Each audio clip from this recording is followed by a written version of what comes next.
accueille Brûlatour pour son billet acidulé de... J'adore même. Merci Brûlatour. Merci pour ce room de qualité. Voilà, faut les moyens de céréales. Vous êtes les bienvenus. Bonjour, merci. Bonjour à tous. Pour discuter avec nous et puis... Bonjour, merci de m'accueillir, ça fait longtemps. Salut Philippe. Salut tout le monde. Bonjour Philippe. Je sens une certaine pression. C'est exactement ce que j'allais dire. Et là, Radio House. Et nous voilà pour la 68e room, 68e épisode du pod.club sur Clubhouse. Et on va aujourd'hui parler de podcast, puisque c'est quand même un tout petit peu l'objectif de cette room. Et surtout de parler de comment déposer sa marque, comment trouver un nom. Aujourd'hui, le nom de son podcast est-il important ? Avez-vous déposé un nom ? Comment ? Pourquoi ? Est-ce que vous l'avez choisi ? Comment vous l'avez choisi ? Quelles sont les règles à respecter ? On va essayer de parler de tout ça. Et puis, on va bien entendu avoir notre petit billet acidulé de Brûlatour et on va parler un peu d'actu, bien entendu. Et puis, on terminera cette room comme à notre habitude avec Vocal, qui est le podcast qui dure 3 minutes, qui parle du secteur du podcast avec Martin Fesneau et Johan Lefebvre, qui sont du label Cavalcade. Donc on va tout de suite déjà vous dire aussi qu'on va faire gagner un petit cadeau. Comme à notre habitude, cette fois on fait gagner le livre L'art du podcast de Noémie Gmur avec un mot mystère qu'on va vous donner dans quelques minutes après le billet de Brûlatour. Je vous donnerai le mot mystère à nous envoyer quand on le demandera à la fin de la room pour gagner le livre et le recevoir chez vous par la poste. Alors on attaque pour cette 68e room sur les marques. Monsieur Brûlatour, ça va être à toi pour le billet acidulé. Alors, bonjour Philippe. Encore une fois, je ne suis pas dans l'incapacité finalement de parler de la marque, mais ce n'est pas mon sujet de cœur, ce n'est pas ma spécialité non plus. Donc, je vous dirais qu'avec un peu d'humilité, je vais lever le pied sur cette thématique-là parce que je n'ai pas envie de vous envoyer dans le décor. Néanmoins, j'aurais quand même 2 ou 3 choses à dire sur le nom, c'est-à-dire sur l'appellation, parce que ce qui me plaît dans le nom et dans l'appellation d'un podcast, c'est toute cette étape qui est généralement très complexe et très fastidieuse. Alors chacun a sa personnalité, mais nous au bureau, quand ça devient fastidieux, quand ça devient complexe, on y trouve souvent un peu de plaisir et on n'y va pas comme Napoléon sur le pont d'Arcole, mais quand même presque. On est dans la tranchée et on tient la ligne. Alors je dis complexe et fastidieux parce que d'abord il est souvent complexe d'avoir une bonne idée au bon moment. Et avoir des idées, c'est pas quelque chose qui est donné à tout le monde. L'expérience collective le démontre, généralement l'union fait la force. Si vous n'y arrivez pas seul, mieux vaut confier le bébé à un groupe de collègues, par exemple, ou à un groupe d'amis. On sait très bien que lorsque ce groupe-là est réuni, les propositions d'appellation fusent dans ce même groupe. Et généralement, il y a toujours 2, 3 appellations qui sont intéressantes. Elles peuvent souvent déboucher sur des bonnes pistes de réflexion. Ensuite, il n'y a que vous qui décidez du nom de votre podcast. C'est quand même vous le patron. Méfiez-vous pour trouver un nom, c'est comme pour la programmation musicale d'une radio. Il y a autant d'auditeurs qu'il existe de programmation musicale. Et donc, il y a autant de programmation musicale qu'il existe d'auditeurs. Vous savez qu'il y a autant de sélectionneurs de l'équipe de France de foot qu'il y a d'équipe de France de foot. Tout le monde souhaite être Didier Deschamps, tout le monde a son mot à dire. Là, c'est la même chose. Surtout, par exemple, lorsque vous vous êtes arrêté sur le choix définitif de votre podcast. Alors là, pour le coup, ne faites pas un vote parce que vous êtes sûr que vous allez, pour le coup, passer à côté. Tout le monde va avoir un avis différent. Comment baptiser un podcast ? C'est la question qu'il faut se poser. C'est pas simple. Chaque podcast est singulier par nature. L'appellation peut s'inspirer soit du contenu abordé, soit même de votre personnalité, la personnalité qui porte, qui incarne ce podcast.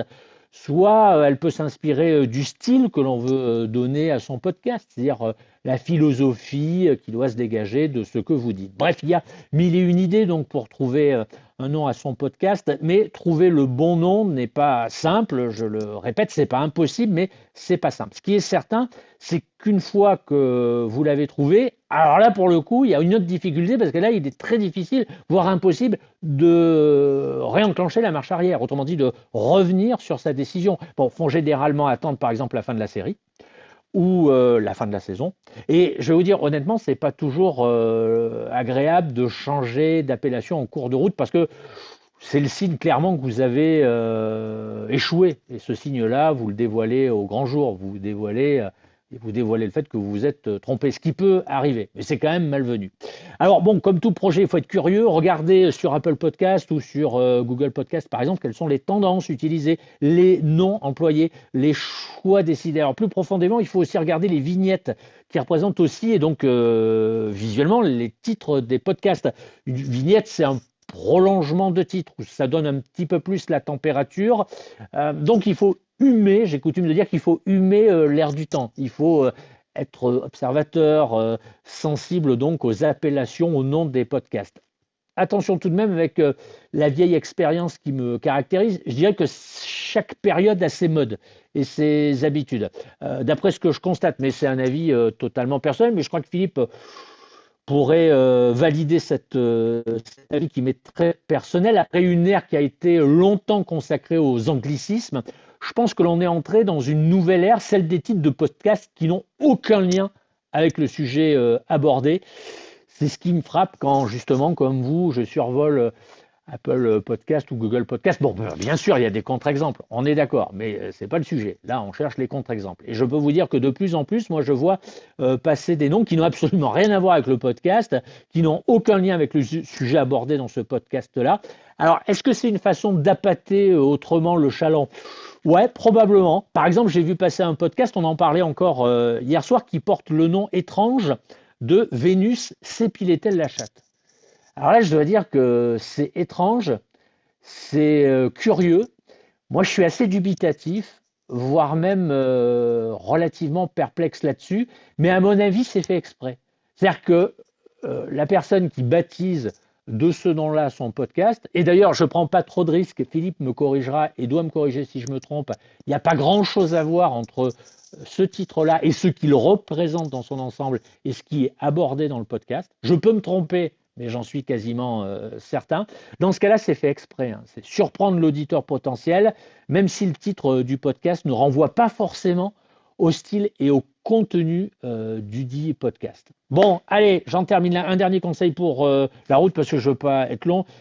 C'est comme dans le podcast, on m'a toujours dit, ou à la radio, dans le podcast, dans la presse, il ne faut jamais être ennuyeux. Voilà, si vous devez vous rappeler d'un truc, et dans votre vie quotidienne, c'est pareil, quand vous discutez avec une autre personne, déjà parce que le moi, c'est toujours un truc qui est difficile à supporter pour l'autre, à partager, mais surtout difficile à supporter. Il ne faut jamais être ennuyeux.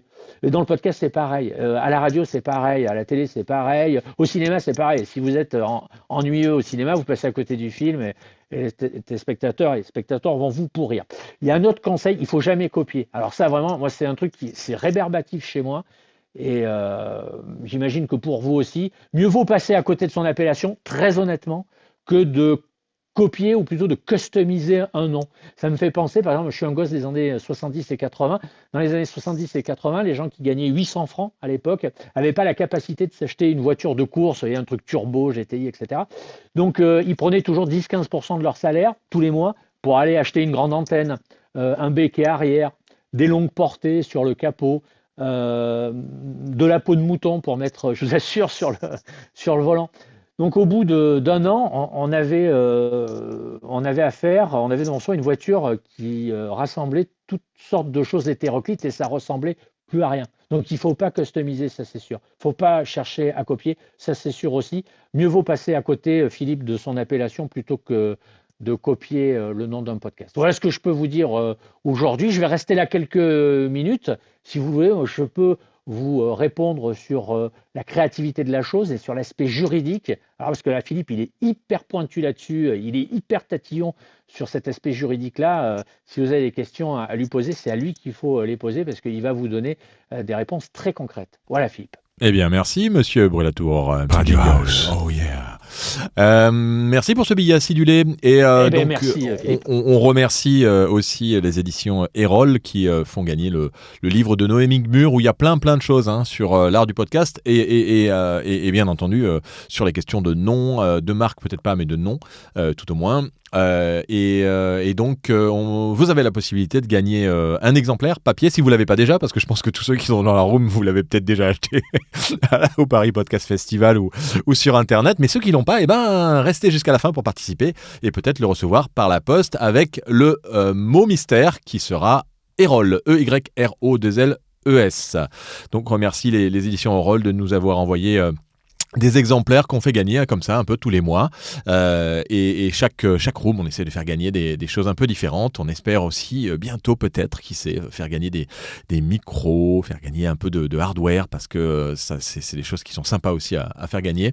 Donc je rappelle bien sûr que ces rooms sont pas sponsorisés par ces partenaires, c'est que simplement on a envie de leur demander de nous mettre des petits cadeaux pour vous qui écoutez cette room et pour les professionnels et ceux qui veulent se lancer dans le podcast.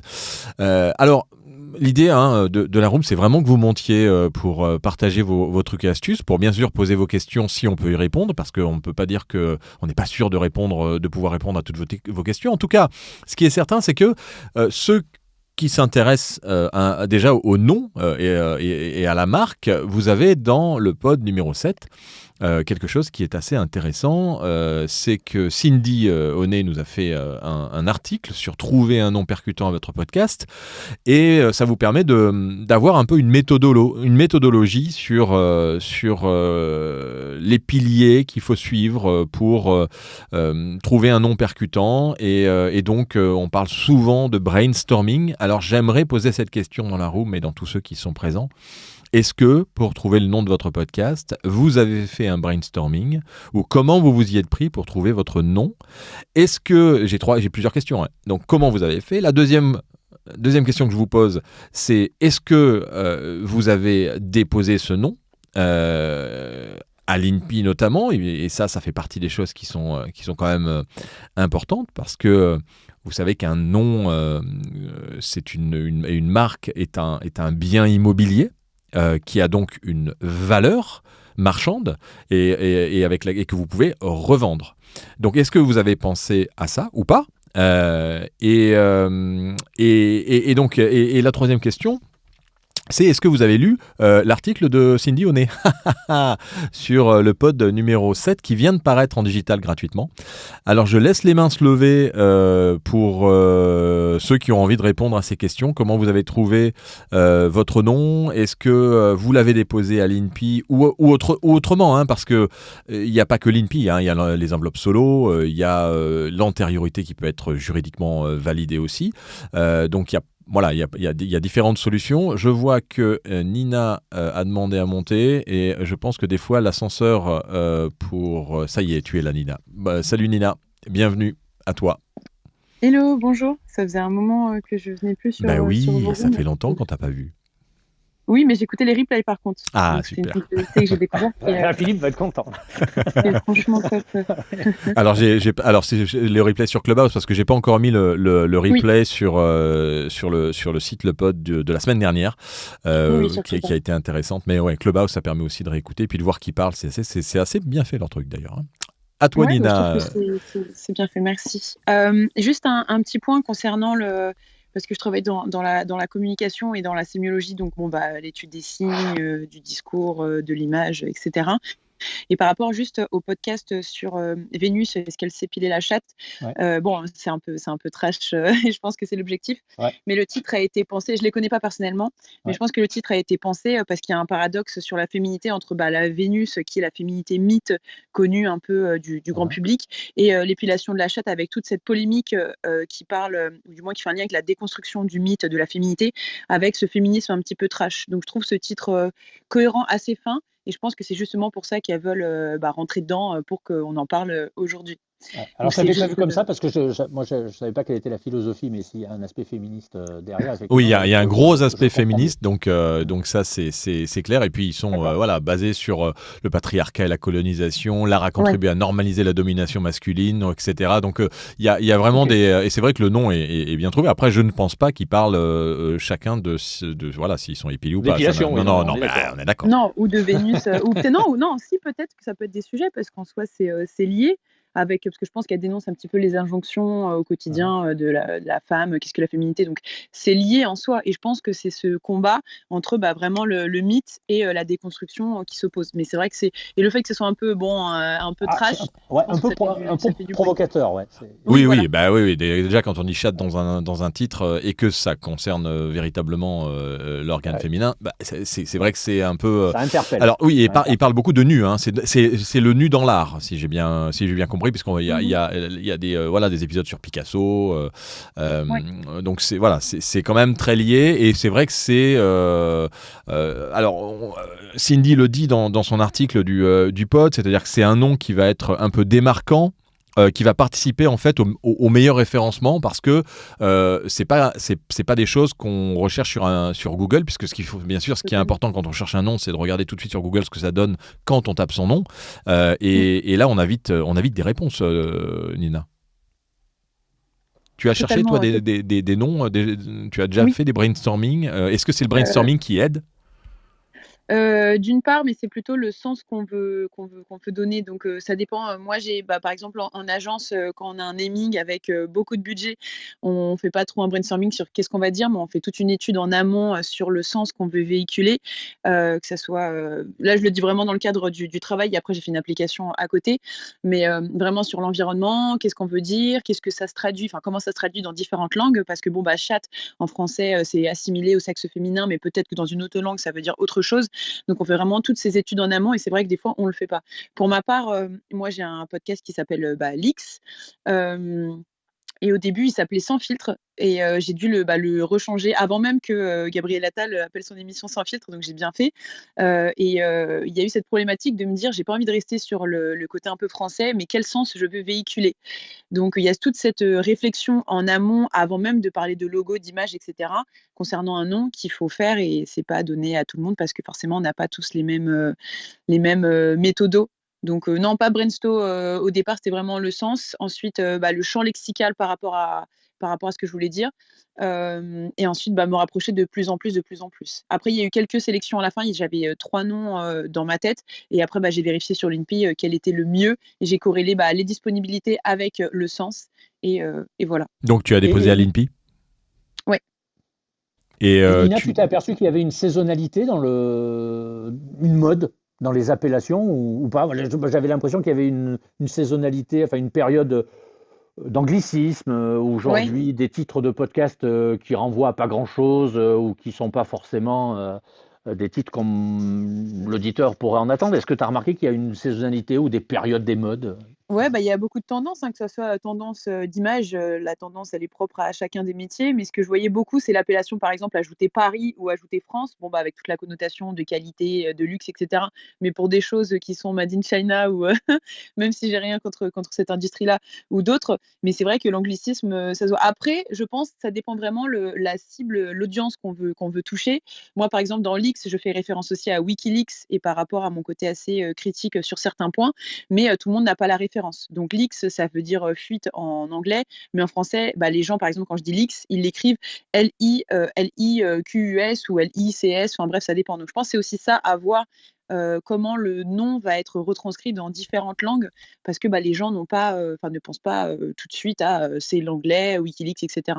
Et c'est Donc important voilà, mais je parce suis que d'accord. c'est important ce que tu dis parce que le podcast souvent on est sur de la reco et on dit tiens t'as pas écouté le podcast Leaks et si le mec ne sait pas comment Ouais. l'écrire alors donc il faut aussi essayer de trouver dans son nom une manière de les plaire. C'est un peu comme les noms de domaine ou les noms Mm. quand on les dit à la radio hein, puisqu'on a la même problématique quand quand on se donne des recos avec le téléphone arabe, c'est que en fait, il faut essayer de trouver des mots, si on peut. Alors, remplir tous les critères, c'est quasiment impossible parce que aujourd'hui, si on veut un nom court qui veut dire quelque chose, qui soit facile à épeler, qui soit pas déposé sur l'INPI. Alors, je rappelle quand même, il y a un certain nombre de règles au niveau de l'INPI qui sont importantes à mettre en place. Mais peut-être qu'on va déjà expliquer ce qu'est l'INPI parce qu'il y en a peut-être qui ne savent pas ce que c'est l'INPI et qui n'ont peut-être pas connaissance de cette structure qui est en fait l'endroit où on va pouvoir déposer des brevets, des marques, des logos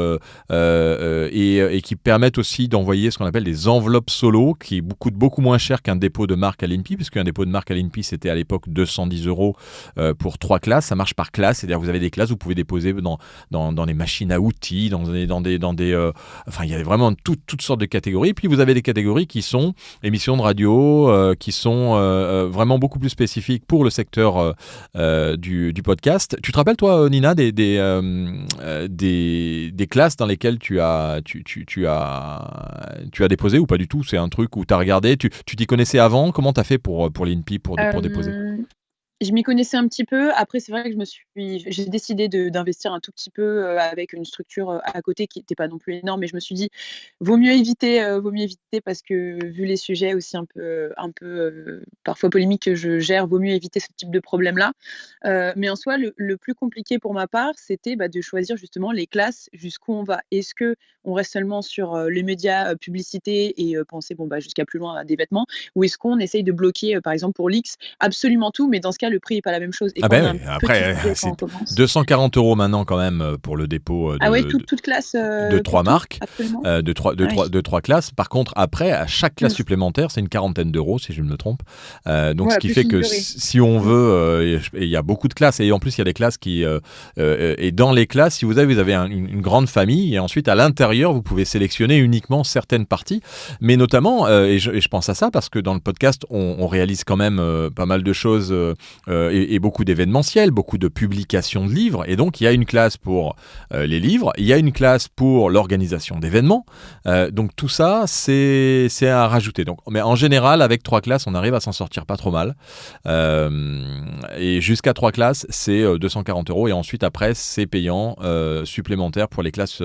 Mais après, en général, c'est très, très rare que vous déposiez dans toutes les classes parce qu'il y a des classes qui ne vous concernent absolument pas. Hein. Il y a des classes, c'est les torchons, les serviettes, mais ça vaut le coup d'aller voir. Moi, en général, parce que je faisais ça au début, ils avaient un site qui s'appelait Ici Marque qui nous permettait en fait de vérifier si la marque existait. Et si vous tapez sur Google encore aujourd'hui Ici Marque, vous tombez tout de suite sur recherche INPI de marque et vous pouvez taper un nom. Voilà, par exemple, si vous allez sur... donc tu l'as déposé, toi, il y a longtemps, ton nom et on devrait le retrouver facilement, en fait. Donc, Ici Marque. C'était il y a peut-être 1 an, quelque chose comme ça, ou peut-être un peu plus. Ouais, donc et tu as mis que l'X ou l'X Podcast? Non, j'ai mis l'X Podcast, que l'X, justement, a été pris par une société en Allemagne, mais qui faisait quelque chose qui n'avait absolument rien à voir. Donc voilà, et j'attends patiemment qu'il ne renouvelle pas. C'est marrant, mais pour l'instant, c'est l'X Podcast. Tu l'écris Leakas. Ouais. Ah tiens, c'est marrant, je le vois pas. J'ai l'X Podcast et ensuite j'ai déposé l'X Média, mais là sur une partie un peu plus juridique aussi.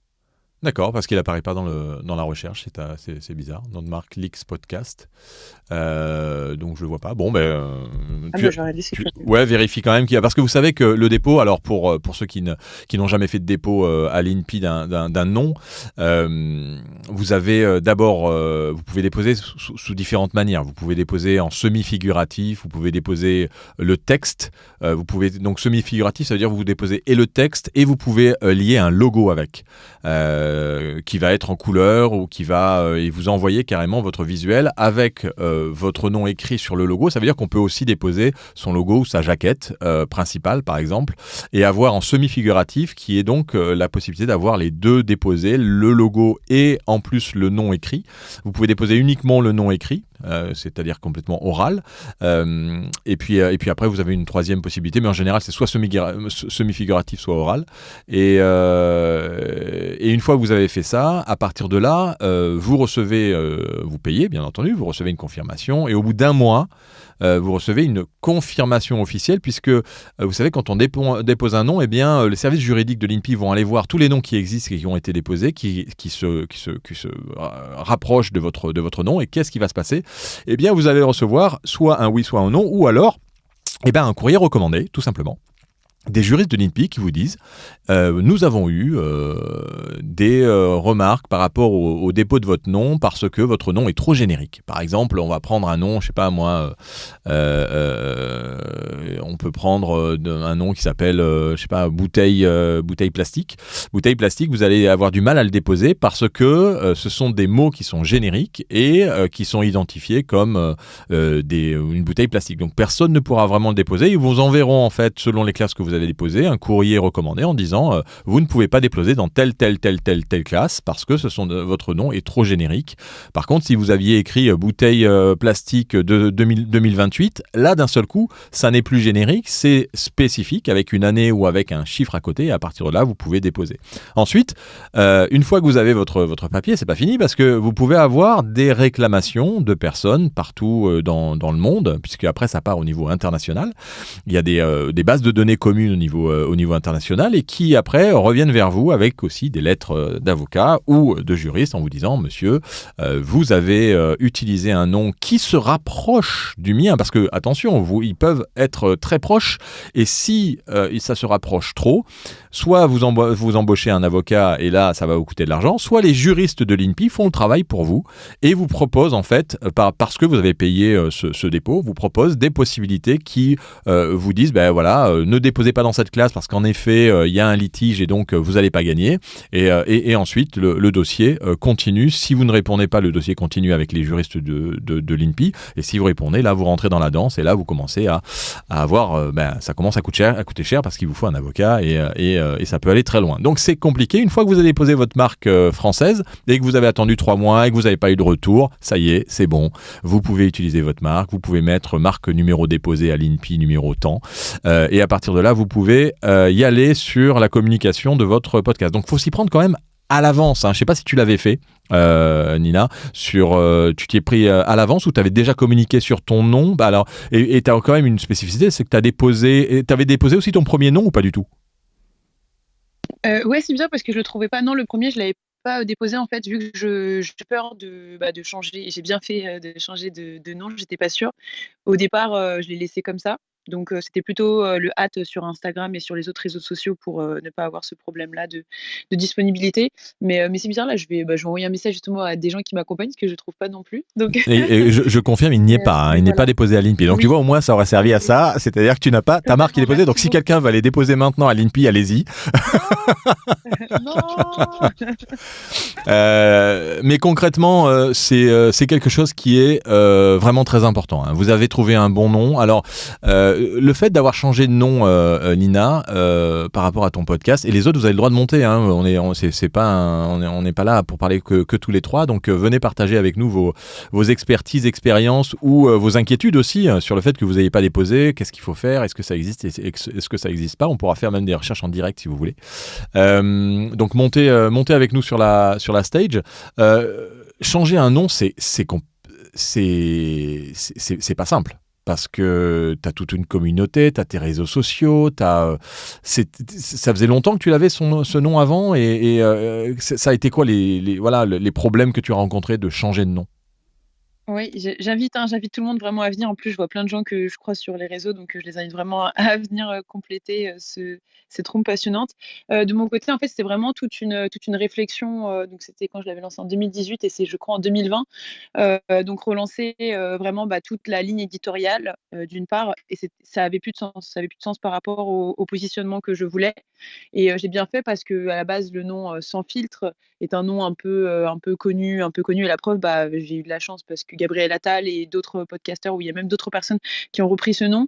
Et je me suis dit que c'était un peu trop commun. Et moi, j'aimerais quelque chose de plus précis. Donc, il y a vraiment eu toute une nouvelle réflexion sur le positionnement du podcast, sur qu'est-ce que je voulais dire. Donc, c'était pas qu'un changement de nom, c'était un positionnement global. D'ailleurs, même, il y a eu, bon, c'est une légère différence, mais moi, je trouve qu'il y a une grosse différence sur l'aspect visuel, sur l'identité visuelle, par exemple. Et le problème, c'est que, et c'est le problème de tous les podcasts, c'est qu'ensuite, Apple, il faut qu'ils mettent du temps à reconnaître le nouveau nom, le nouveau logo, même si c'est la même URL. Et pour vous dire, j'ai encore des problèmes. Enfin, quand on met Leaks, par exemple, sur Apple Podcast, on tombe sur Sans filtre avec l'ancien logo. Alors, malgré mes nombreuses demandes depuis un an. Donc c'est tout un travail. Je pense qu'il vaut mieux étudier son nom aujourd'hui et penser surtout à l'impact qu'il aura dans 5 ans, 10 ans, etc. Ouais, d'où l'intérêt de prendre du temps, de mettre peut-être un peu aussi d'argent avec quelqu'un qui est éventuellement spécialisé. Et à ce sujet, j'ai Thomas Crayon qui m'a envoyé un petit message par rapport à une information en rapport avec le débat. La nouvelle saison de Travail soigné de Hervé Obolt pour Stéréolab est consacrée au métier d'onomaturge. Là, tu l'as raté celui-là, Fred. Onomaturge, c'est un gars qui trouve des noms pour les produits et les marques. Voilà, c'est l'onomaturge. Donc, travail soigné, Hervé Obolt pour Stéréolab avec une nouvelle saison et qui apparemment, a pour métier de chercher, de trouver des noms. C'est un métier. Alors moi, je vais vous donner des petits trucs quand même, puisque vous voulez pas monter, vous voulez pas partager avec nous vos expériences sur vos noms et vos titres, et vous avez envie ou alors vous êtes en train de manger votre sandwich et vous osez pas monter mais même si vous avez la bouche pleine, allez-y, montez, c'est pas grave. Même si dans les règlements généraux, c'est interdit de venir la bouche pleine, allez-y, montez la bouche pleine. Ah ben voilà, Christophe, Raphaël, salut Christophe. Ouais, bonjour. C'est une roule très intéressante sur le dépôt de marque. Merci pour le partage. Merci Frédéric pour ton et tes billets d'humeur que je trouve toujours très très pertinents et riches en valeur et en sens pour ceux qui font du podcast. Ceci dit, sur la marque, je vais donner mon expérience sur le podcast. Alors, comment j'ai cherché le nom? En fait, j'ai fait un brainstorming avec des amis, avec une série de noms, et on est arrivé à ce nom de 135 grammes, et qui est un podcast sur l'industrie du mobile. Alors, vous me direz, quelle relation il y a entre le mobile et 135 grammes? C'est le poids du premier iPhone, tout simplement. Donc, ceux qui sont très tech et qui connaissent bien cette industrie, ça leur a parlé tout de suite. Ah, génial. Oui. Voilà, et ceux qui ne l'avaient pas, ils ont écouté sûrement les premiers pour savoir de quoi ça parlait, si on parlait de cuisine ou si on parlait de beurre, enfin bref. Voilà. Est-ce que c'est important de déposer à l'INPI? J'ai eu des expériences malheureuses il y a une dizaine d'années sur des noms déposés et où j'ai été attaqué par des entreprises. Donc je dirais que l'INPI, c'est super valable si on s'appelle Coca et qu'on crée un nom et qu'on va déposer dans 130 pays. Là, c'est obligatoire, Coca ou une autre marque ou une entreprise importante. Maintenant, pour un podcast et pour un podcasteur, pour Europe 1, je comprends peut-être qu'ils ont envie de déposer. Et encore, je ne suis pas sûr que le nom Andelette, par exemple, soit déposé à l'INPI. J'en suis pas sûr, puisque c'est son nom propre. Donc voilà, je ne sais pas si par exemple Nina tu as réfléchi à ça, mais je ne vois pas pourquoi quelqu'un reprendrait ton nom sur un autre domaine, etc. Et l'INPI, comme ça te protège que dans quelques classes, au final, comme tu l'as dit très justement Philippe, ça coûte très cher de couvrir de nombreuses classes, quoi. Donc, par contre, il y a un truc important, je pense, à faire quand on choisit un nom, et aujourd'hui c'est vital, c'est de scanner les noms de domaine, c'est-à-dire le .com, le .fr, le .info, le .org, en fonction de ce que vous avez. Et là, il ne faut pas qu'il y ait d'erreur entre le nom qui est déposé, s'il y a des tirets, par exemple, des points, etc. Et voir, par exemple, dans 135 grammes, j'ai regardé tout de suite sur plusieurs navigateurs, aux États-Unis, en Chine, en Asie et puis en Europe. Donc ça, vous pouvez le faire sur certains navigateurs où ils vont scanner la recherche selon les continents. Et donc, j'ai vu que 135 grammes n'était pas du tout déposé, c'était même pas le nom d'une société, etc. Donc, ça, c'est important. Et donc, j'ai déposé une série de noms de domaine qui ne sont pas utilisés aujourd'hui, mais qui m'appartiennent. Donc ça, c'est un point important, je pense, pour tout podcasteur, de faire sa recherche et de déposer des noms de domaine associés à son nom. Ouais, tout à fait. Alors, en effet, les noms qui sont un peu trop génériques ou qui sont des noms dont il y a déjà une antériorité ou que c'est un nom de famille comme on date raconte ne sont pas déposés et on n'est pas forcé de déposer. Le seul petit bémol que j'apporterai, Christophe, par rapport à ça et qui est toujours embêtant et dangereux, c'est que si jamais tu as un nom et que tu as un podcast qui marche très bien, et que ce nom apporte un gène vis-à-vis d'une société qui est dans l'audio, donc qui est dans ton secteur d'activité, et qu'ils ont l'antériorité parce qu'ils ont créé leur société, ils ont déposé à l'INPI et que toi tu ne l'as pas fait, eh bien, ils vont simplement revenir vers toi pour te dire de changer de nom. Et on va tomber dans le problème de Nina. Donc, c'est simplement ça que je voudrais simplement alerter vis-à-vis de ça tous ceux qui nous écoutent, parce que il y a toujours ce risque. Alors, en effet, il est limité, parce que on a, et puis on n'est pas tous sûrs d'avoir du succès, mais il y a quand même ce danger-là qui nous permet de faire en sorte que moi, une des raisons pour lesquelles je dépose mes noms, et je dépose pas toutes les marques, mais il y a des marques que je dépose parce que je n'ai pas envie que quelqu'un après vienne me dire j'avais ce nom-là, c'est à moi, alors qu'il ne l'a pas déposé à l'INPI. Et tant qu'on n'a pas déposé à l'INPI, on n'a pas la preuve, même si la société a été créée avant, l'INPI nous permet d'avoir une antériorité prioritaire juridiquement. Et en effet, après, bon, si tu veux déposer au niveau international, tu peux le faire, mais là, c'est une autre bataille, un autre coût, un autre prix. Mais vous n'êtes pas du tout obligé de le faire. Mais attention quand même à ça, si jamais votre nom devient un nom qu'on entend souvent, dont on parle souvent et qui va pouvoir gêner quelqu'un dans votre secteur d'activité. Raphaël, on t'accueille avec plaisir. Bonjour Philippe, Frédéric, bonjour à tous. Bon, Christophe a dit l'essentiel. Je suis assez proche de son intervention, que ce soit sur les noms de domaine, etc. Je vais parler très rapidement de 2 podcasts que j'anime, qui ne sont pas déposés à l'INPI. C'est un sujet complexe, l'INPI, parce qu'il y a plein de choses qui se plaident et il y a plein de jurisprudence où il y a des gens qui n'avaient pas déposé et qui ont gagné, où il y a des gens qui avaient déposé et qui ont perdu en cas d'action. Moi, ce que je sais, c'est que si demain on vient me chercher sur un de mes podcasts, je ne vais pas partir dans des actions juridiques de toute façon pour les sauver. Donc, de base, c'est la raison pour laquelle je ne les ai pas déposés. Après, quand tu peux attester, quand tu as un podcast, comme tu dis, qui a pris du temps pour bien marcher et que ça fait 3 ans, 4 ans ou 3 ans que ton podcast fonctionne, qu'il y a énormément de sites qui en parlent, que tu as tes réseaux sociaux qui prouvent que vraiment tu as l'antériorité de fait, même si tu te fais ennuyer par quelqu'un qui l'a déposé à l'INPI après toi, après ton existence, alors que tu ne l'as pas toi déposé à l'INPI, il va quand même avoir du mal à venir te chercher sur un secteur commun. Donc c'est vraiment très compliqué. L'INPI existait avant Internet. Internet a vraiment mis le bazar dans l'impact et la force de ce dépôt. Maintenant, quand tu commences à vendre des produits, là c'est nécessaire, surtout tout ce qui est t-shirt, logotypé, etc. Là où une marque que les gens vont porter, là effectivement il faut continuer de déposer. Pour en revenir au choix des noms et au brainstorm rapidement, moi j'ai 2 podcasts. Le premier est consacré à Prince, sa vie, son œuvre. Au début, on est 4 autour de la table sur l'enregistrement. Au début, on était bien évidemment parti sur des choses très cryptiques, qui étaient extraits de paroles de chansons ou de private jokes en rapport avec l'œuvre, donc très en anglais. Et finalement, on s'est entendu sur tout simplement et tout bêtement Violet, la couleur, donc de toute façon pas déposable. Et qui finalement fonctionne bien et où on n'a pas trop de problèmes pour avoir trouvé la possibilité de créer des groupes sur Facebook ou un compte Instagram, puisqu'on s'appelle Violet Podcast, et donc ça se passe plutôt pas mal. De l'autre côté, j'ai un podcast qui est consacré à l'influence et aux influenceurs. Et là, lui, sa fonction, c'était vraiment de soutenir une partie de mon agence qui est consacrée à l'influence.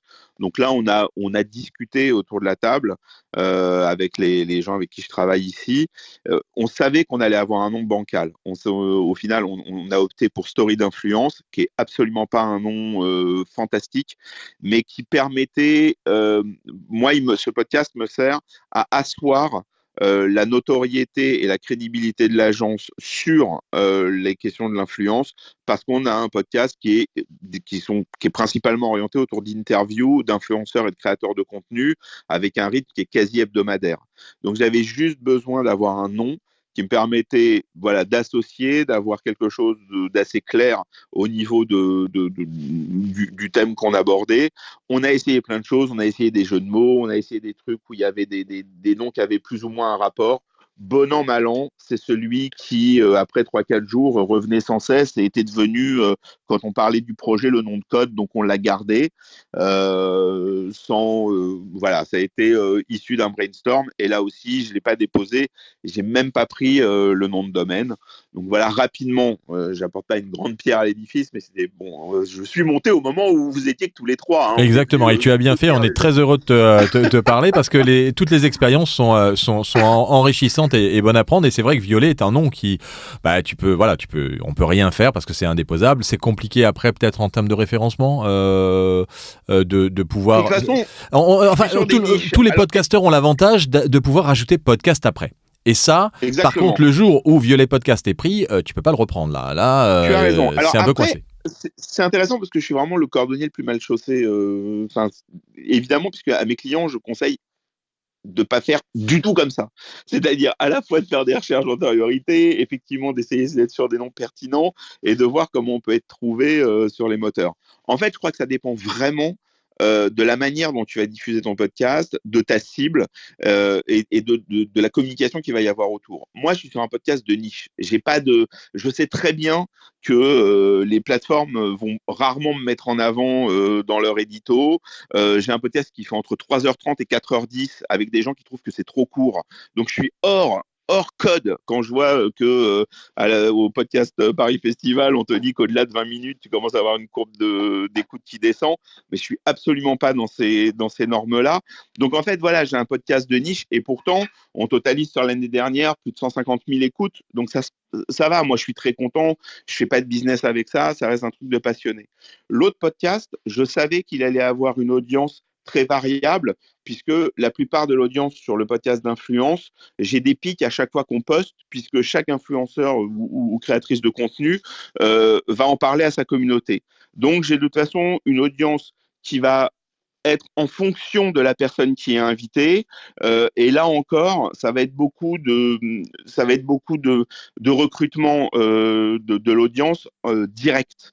Donc encore une fois, le référencement, il n'est pas au cœur. Si maintenant je devais conseiller, et j'arrête là puisqu'il y a Étienne et Magali, si maintenant je devais conseiller ça au niveau de mon agence à des marques sur un podcast de marque ou pour des gens qui ont besoin d'avoir un auditoire plus large, effectivement que la recherche de noms, la réflexion sur le référencement, la réflexion du lien direct ou indirect, parce que 135 grammes est une excellente idée avec le sujet, bien évidemment que je serai beaucoup plus tatillon et un peu plus dans les règles de l'art, comme vous en avez parlé dans l'introduction. Ouais, alors un brainstorming, c'est important, tu en as fait un, et un conseil aussi qu'on peut donner après un brainstorming, pour en avoir fait un grand nombre pour chercher des noms, et puis au final arriver sur des noms assez simples, c'est de laisser décanter.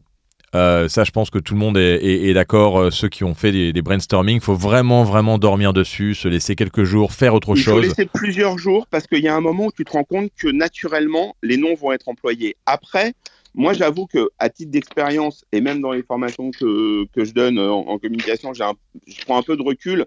Il y a des noms, ça dépend des moyens que tu as pour communiquer. Aujourd'hui, les gens, disent tu fais quoi ce soir, est-ce que tu prends un Uber? Il n'y a personne qui s'est posé la question. Ce mot, il est arrivé dans le vocabulaire, on nous l'a imposé à force de communication. Et aujourd'hui, c'est rentré dans le langage courant, peu importe si les gens savent ce que ça veut dire, pas dire ou quoi que ce soit.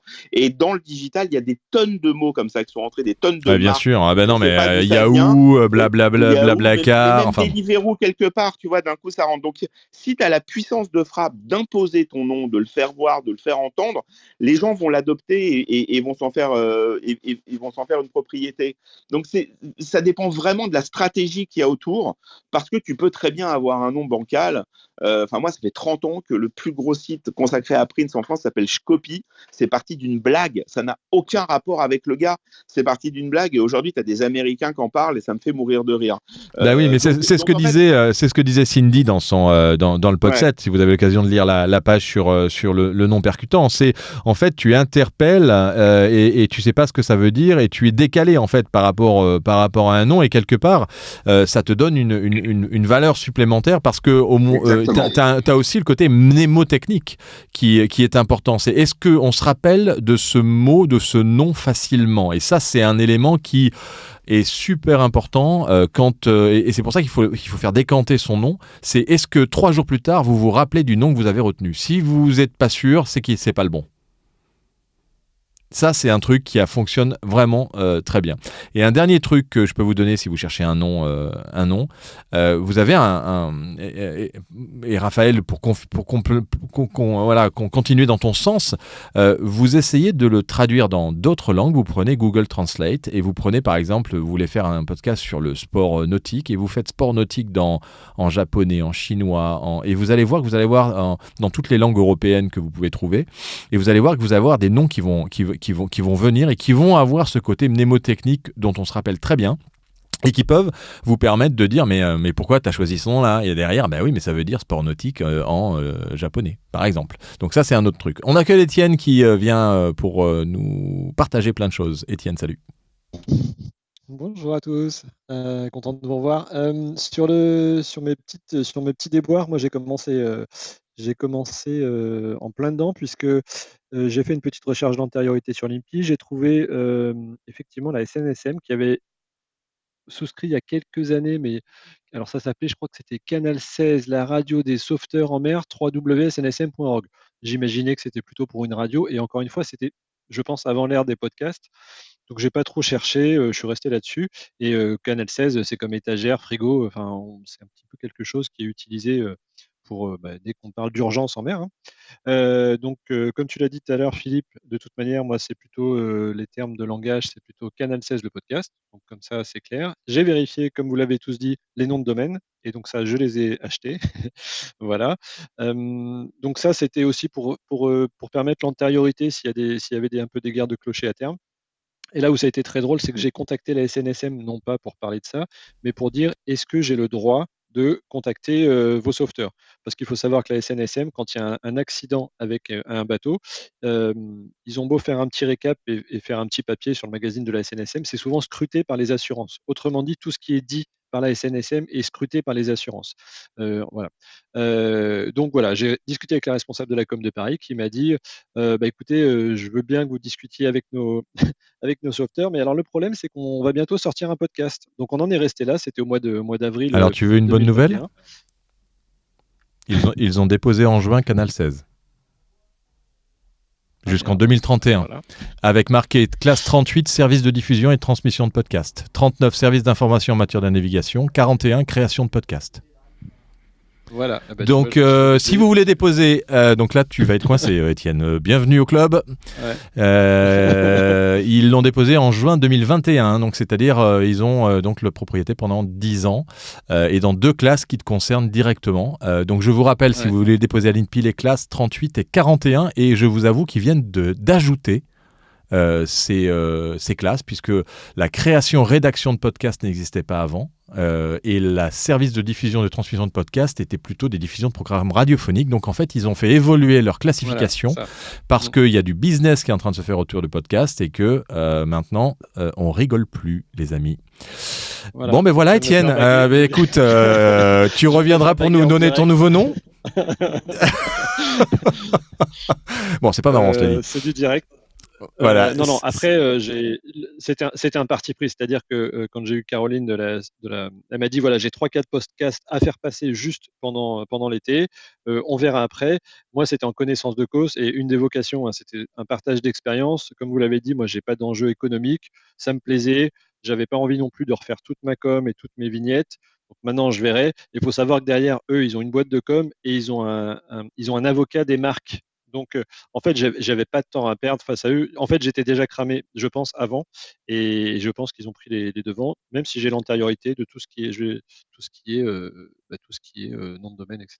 Oui, mais alors attention, Ok. l'antériorité des noms de domaine, juridiquement, n'est pas valable. Par contre, c'est pas parce que vous avez déposé à l'INPI que vous n'avez pas le droit d'acheter le nom de domaine. Et c'est ça qui est quand même assez, Ouais, tout à fait, ouais. voilà, Ouais. assez troublant avec la marque, avec les noms, parce que vous pouvez très bien vous penser que si vous avez le nom de domaine, c'est gagné, vous avez la marque que vous avez déposée. Attention, non. Alors je suis d'accord avec Raphaël et il n'y a pas forcément obligation et Christophe à déposer à l'INPI, mais en général moi quand vous partez dans un podcast comme ça et que vous avez un nom qui est un peu original, qui existe, je conseille quand même d'aller le déposer tranquillement. Si vous avez acheté le nom de domaine en plus, c'est bien d'attendre un peu. Moi, pour rien vous cacher, Podcast Magazine, j'ai pas hésité une seule seconde à déposer à l'INPI. Parce que c'était important pour moi de pouvoir le déposer et faire en sorte que y ait personne qui un jour vienne me dire ah ben non, attendez, moi Podcast Magazine je l'ai sorti avant et personne pourra m'attaquer parce que je l'ai déposé. Donc c'est quand même à réfléchir, peut-être à sonder aussi avec vos juristes, avec les gens qui mais tu vois, si parce que tu voulais le déposer toi, Canal 16, ou pas du tout? Pour l'instant, j'attendais de voir ce que ça donne en termes de traction. Et voilà, j'avais pas des grandes velléités commerciales derrière. Donc, je pourrais basculer sur VHF 16, ou d'autres noms, mais j'avais plus à perdre en fait à changer tout de suite. En fait, j'étais vraiment sur tout le début. J'avais à peine 10 épisodes, donc c'était un parti pris de ma part. À tort ou à raison. Oui, et puis le dépôt que tu as vu chez eux, il s'arrêtait en fait en 2024. Et ça s'appelle Canal 16, la radio des sauveteurs. Donc c'était pas forcément. Oui, donc c'est pour ça que j'ai pas eu peur quand j'ai vu ça, quoi. Oui, non, mais ils n'avaient pas, la partie podcast. Ce qu'ils ont fait maintenant ils ont redéposé avec création de podcast, et tu verras les deux entrées sur l'INPI. Non, mais je vois bien. Non, mais j'ai pas regardé. Bon voilà, on accueille. Merci Étienne. Bon courage.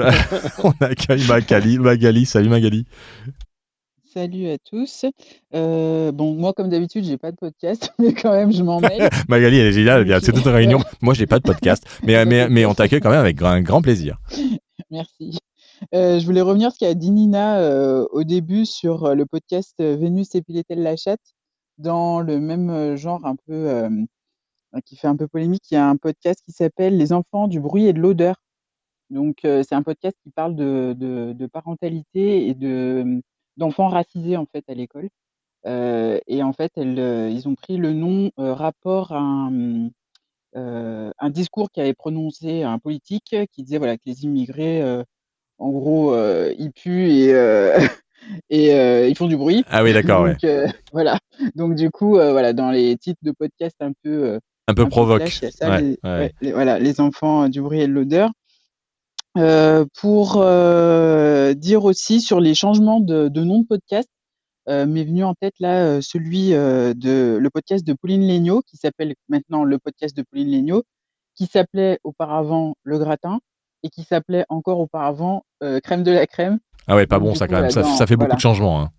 Donc voilà, ça fait beaucoup de changements. Après, son truc, il fonctionne quand même, donc parce qu'elle a une grosse audience et voilà, donc mais voilà, bien réfléchir comme tout le monde a dit. Et puis de bien regarder, oui, si le podcast, le nom du podcast qu'on veut donner existe déjà en nom de podcast. Ça m'est arrivé là, je voulais écouter, je cherchais le podcast de France Info qui s'appelle Entre les lignes. Donc j'ai tapé dans Spotify Entre les lignes, j'ai pas regardé, j'ai cliqué sur le premier et en fait je me suis retrouvée avec le podcast de la Fédération française de natation dans les oreilles, qui s'appelle donc Entre les lignes. Donc voilà, peut-être au-delà de voir si l'INPI, si nom de domaine, déjà de voir si au moins il y a un podcast qui porte le même nom, ça peut. Ouais, éventuellement- c'est vrai que et donc Ouais. là, faut faire le tour. Alors normalement, quand on est sur Spotify, sur Apple Podcast, sur Google Podcast, en général, quand on recherche et qu'on n'en voit pas, c'est qu'il y en a pas, mais il peut y en avoir qui ne mettent pas sur Apple Podcast ou Spotify, qui sont uniquement sur Deezer et qui sont uniquement. Donc, faut faire un peu le tour de Ça, toutes ouais. les plateformes Pas pour- d'hébergement, enfin d'agrégation, si vous voulez vraiment faire une recherche profonde. Mais merci Magali pour ces petits trois Bah, petits avec plaisir. exemples, conseils et ta participation. On est très content que tu fasses partie des copodeurs, podeurs et plus si affinité avec le podcast magazine. Catherine, on t'accueille avec plaisir aussi. Qu'as-tu à nous dire sur tes noms, sur l'INPI et sur Non, non. tout ce dont on parle? Salut Philippe, bonjour tout le monde. Merci beaucoup pour ce podcast. Je viens de découvrir la classe 38 grâce à vous de l'INPI. Donc, Et oui. moi, j'ai déposé. Et 41, hein. 41, je l'ai déposé déjà. J'ai déposé 16, 25, 41. Alors, Mais dans pourquoi 41, 16, alors ça 25? dépend à quel. Attends, attention, hein. Ça dépend à quel moment tu l'as déposé. Est-ce que tu l'as déposé parce que c'est la classe C'est en 41? cours. C'est en cours, en fait. Je l'ai Je sais déposé pas. il y a 3 semaines, un truc comme ça. Je sais pas si création, rédaction de podcast existait déjà quand tu l'as déposé. Si? Non, ça n'existait pas. Moi, Sinon, c'est la je l'aurais- première fois que je En la tout cas, vois, j'ai vous pas- voyez. Je Ouais. l'avais pas vu avant, hein, Donc, est-ce qu'ils l'ont intégré parce que vous savez que oh non, vous savez peut-être pas, mais quand vous déposez une marque, vous pouvez sélectionner l'ensemble des sous-classes de votre classe. C'est-à-dire qu'il y a une classe générique 41, elle s'appelle 41, c'est produits et services 41, et à partir de là, vous avez à l'intérieur toute une liste de différentes sous-catégories que vous pouvez soit tout sélectionner, soit tout enlever. Mais au-delà de celles qui sont visibles quand vous faites votre dépôt, vous pouvez aller en chercher encore d'autres. Il y a des sous-classes qui ne sont pas toutes listées. Et je me demande si la création rédaction de podcast n'est pas une classe qu'on doit demander spécifiquement à l'INPI, comme d'ailleurs service de diffusion et de transmission de podcast. Parce que moi, c'est vraiment la première fois que je les vois. Hein. Je vais leur demander, je vais les appeler de toute façon pour voir si c'est, enfin voilà, comment c'est possible de rajouter une classe, etc. Ouais, parce qu'il y en a des cachés, je sais. Hein. Oui, dis-moi, continue, Catherine. Vas-y. Alors non, moi je voulais pas vous parler de ça. Alors par rapport au titre de mon podcast, moi j'ai choisi un titre assez simple et évocateur. C'était vraiment mon objectif, souvenir d'enfant. Donc on devrait comprendre normalement qu'il s'agit de souvenirs d'enfant. J'ai fait une erreur que je ne referais pas si je devais faire un autre podcast. C'est prendre des apostrophes, un apostrophe. En fait, ça m'emmerde un peu. J'aurais dû prendre un nom beaucoup plus simple sans apostrophe.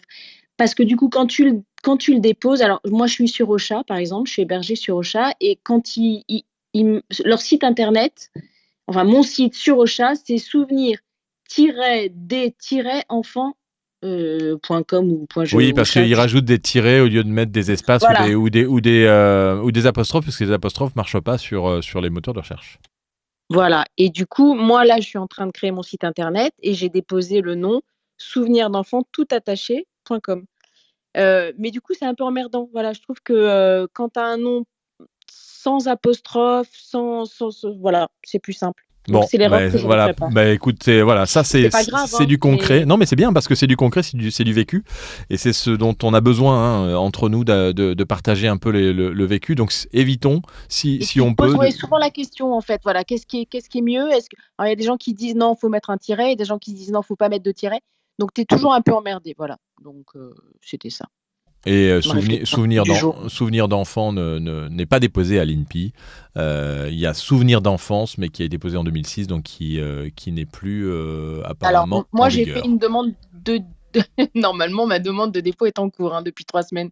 Donc j'espère que bientôt ils te diront que souvenir d'enfant. Ouais, elle est pas arrivée. déposée. Enfin, ouais, elle est pas. Ouais. Après, oui, t'as d'abord un premier mois. Ensuite, au bout d'un mois, tu es C'est listé sur le site. Et après, au bout de 3 mois, tu es officiellement la détentrice de ta marque.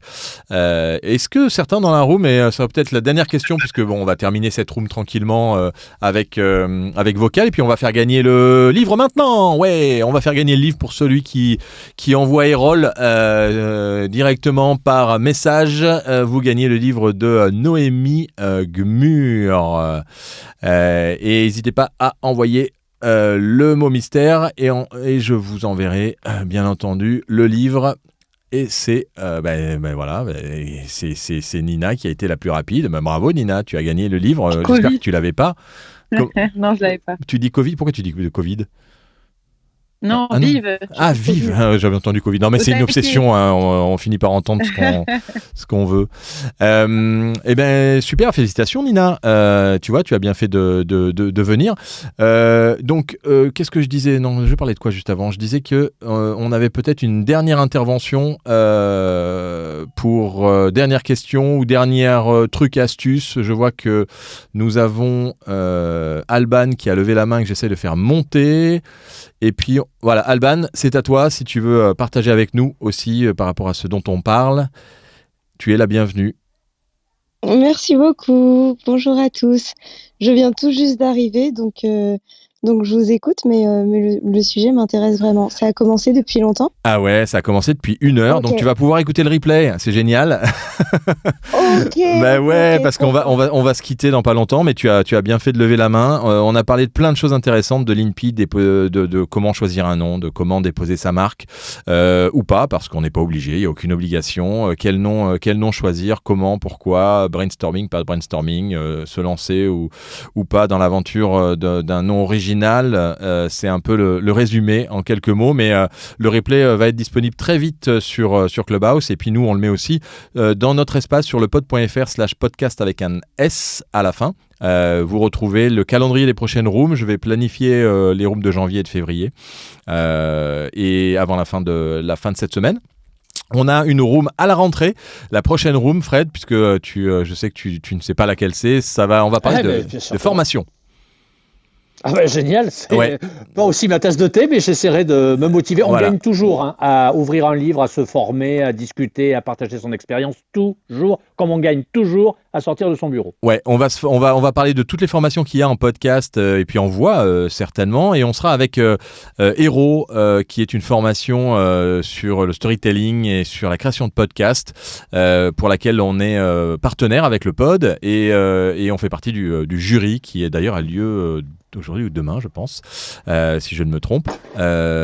Et donc, on va parler des autres formations. Donc, si vous connaissez des formations, si vous vous êtes formé au podcast, si vous avez des trucs qui étaient bien, moins bien, on en parlera à la rentrée, le 5 janvier, de deux têtes. Jeudi le 5 janvier, je pense, c'est mercredi 5 janvier à 13h. Et puis, vous retrouverez toutes les autres rooms qu'on va programmer avec toute la... Voilà, on va passer en revue encore plein de sujets en 2022 passionnants. Frédéric ? Oui, non, j'en profite pour déjà remercier celles et ceux qui nous ont suivis depuis cette première partie de saison. Et puis j'en profite aussi, sans être pompeux et au-delà des formules d'usage qu'on a l'habitude d'entendre chaque année à pareille époque, je me permets quand même de vous souhaiter de belles fêtes de fin d'année. Ouais, belle fête de fin d'année à tous et à toutes. Et on écoute 3 minutes Vocal, qui est le podcast qui parle de podcast. Merci Alban, Nina, Christophe, Nina qui est au téléphone, Catherine, Magali pour être intervenus. Et puis il y avait aussi plein d'autres personnes qui sont venues pour parler avec nous. C'était très intéressant. On se voit mercredi prochain. Pas du tout. Mercredi prochain, c'est les vacances. Mercredi d'après, c'est les vacances. On se retrouve le 5, mercredi 5, pour parler de formation et de podcast. Et on part avec Vocal maintenant. Merci encore aux éditions Erol et à Noémie Gmur pour ce livre qui est offert à Nina cette fois. Allez, à bientôt. Ciao. Vocal. 3 minutes pour tout savoir sur l'actualité du marché du podcast. Nouvelles pratiques culturelles, nouvel outil d'influence, les dernières infos du secteur et un zoom sur un podcast de marque. Vocal, c'est parti. 2 fois plus d'annonceurs dans les podcasts cette année. Plus 92% de nouvelles entreprises ont choisi ce média pour communiquer en 2021. C'est ce qu'affirme la société d'hébergement et de monétisation de podcasts Acast.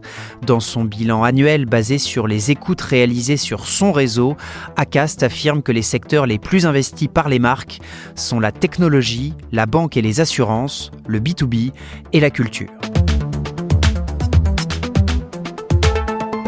Les employés d'un géant du secteur du podcast créent un syndicat pour défendre leurs droits. Ça se passe aux États-Unis, chez le plus gros acteur de l'audio américain iHeartMedia. Avec ce syndicat baptisé iHeartPod Union, les 125 producteurs, éditeurs, scénaristes de la société veulent défendre de meilleures conditions de travail et notamment de rémunération. Une évolution qui témoigne de la maturité du marché US. Le leader américain de la radio par satellite s'oriente vers le streaming. SiriusXM équipe aujourd'hui de nombreux véhicules neufs avec son boîtier radio satellitaire. Mais la société perd des abonnés. La direction du groupe explique que les travailleurs américains écoutent désormais leur musique et leurs podcasts sur des plateformes de streaming audio. Pour faire évoluer son offre, SiriusXM a recruté un ancien directeur de chez Disney+, reconnu pour son expérience dans la création de plateformes numériques innovantes. En bref, nous vous en parlions dans un précédent épisode de Vocal. Le New York Times a dévoilé sa future application de podcast, New York Times Audio, lancement prévu au premier semestre 2022. Radio France signe un partenariat de diffusion de son catalogue avec la plateforme française Sibel. Et puis Tinder s'associe à Spotify. La plateforme de rencontres amoureuses veut proposer à chaque utilisateur d'associer 30 secondes d'une chanson à son profil.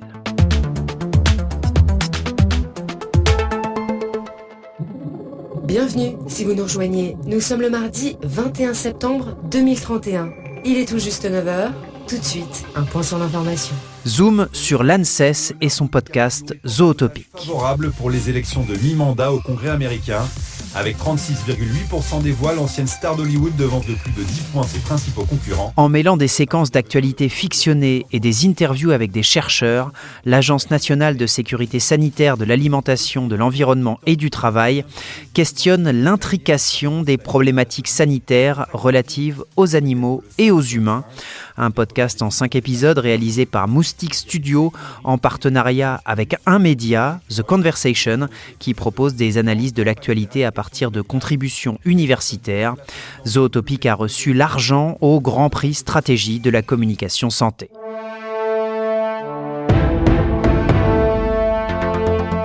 C'était Vocal, l'actualité du marché du podcast en 3 minutes. Abonnez-vous pour continuer à suivre les dernières informations du secteur. Vocal vous est proposé par le studio Les Cavalcades.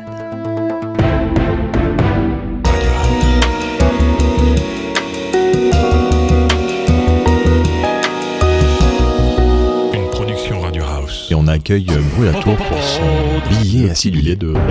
J'adore même. Merci, merci pour cette seconde de qualité. Voilà, il faut les moyens de céréales. Vous êtes les bienvenus. Merci. Bonjour à tous. Pour en discuter avec nous et puis... Bonjour, merci de m'accueillir, ça fait longtemps. Salut Philippe. Salut tout le monde. Bonjour Philippe. Je sens une certaine pression. C'est exactement ce que j'allais dire. Et là Radio House.